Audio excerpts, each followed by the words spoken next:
সিপাহীজলা জেলার বিশ্রামগঞ্জে ডিডব্লিউএস অফিসের সামনে দুই ঠিকাদারকে ঘিরে উত্তেজনার ঘটনা ঘটেছে। অফিস থেকে বের হওয়ার সময় কয়েকজন যুবক তাদের আক্রমণের চেষ্টা করে বলে অভিযোগ ওঠে।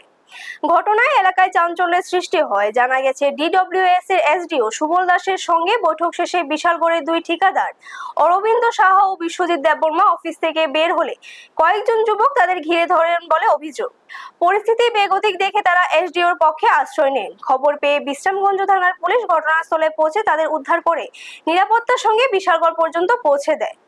এসডিও সুবল দাস জানান, একটি সরকারি কাজের বিষয়ে আলোচনার জন্য তিনি দুই ঠিকাদারকে অফিসে ডেকেছিলেন। বৈঠক শেষে তাদের উপর হামলার চেষ্টা করেছে বলে জানতে পেরে তিনি পুলিশকে খবর দেন। অন্যদিকে দুই ঠিকাদার জানান, কারা তাদের আক্রমণের চেষ্টা করেছে বা কি কারণে এমন ঘটনা ঘটেছে তা তাদের জানা নেই।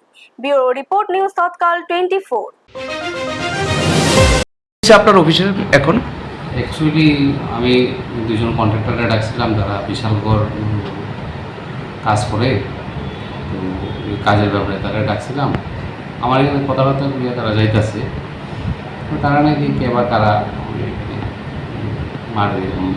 মারার লেগে ইয়ে করছে, তো তারা দৌড়ে আবার আমার এনে আছে। তার নাম কি?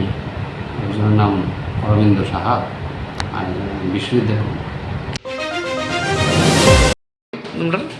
স্যার আমরা এইটু স্যারে আমরা এটা করছিল কাজ করানোর লেগে, সেটা আমরা টাকাইছিল, আমরা অফিসে আইছি। এইটু স্যার আমরা কইছে যে তোমরা যে বিশাল বড় কাজ করছো, এটা তো ইলেকট্রিক দিছে, ট্রান্সফর্মারটা দিছে, তোমরা মোটর ডাউন দেওয়া তো। আমরা কইছি ঠিক আছে স্যার, আমরা দিয়ে দেন। এই কথা স্যার আমরা হয়েছে স্যার আমরা 1-2 মিনিট দাঁড়াইছি, তারাই সেটা আমরা বাইরেছি। এই সময় আমার কাছে একটা খবর হয়েছে, এদিকে ট্রাইবেল কিছু ছেলে তারা নিছে, মেবি মথা খোলা ভাই তোরা একটু সাবধানে বাইরিস। এবার আমরা যথারীতি বাইরেছি, বাইরে গেটটার থেকে 3-4 হাত আগে গেছি বলে দেখছি 27টা খোলা ভাই দৌড়ে আইছে, এই তোর বাড়ি এই ধর তারা ধর। এই কথা কইছে বলে আমরা লগে লগে আবার পিছনের দিকে দৌড় দিয়ে পিছিয়ে গেছি। আপনারা দেখছেন নিউজ তৎকাল 24।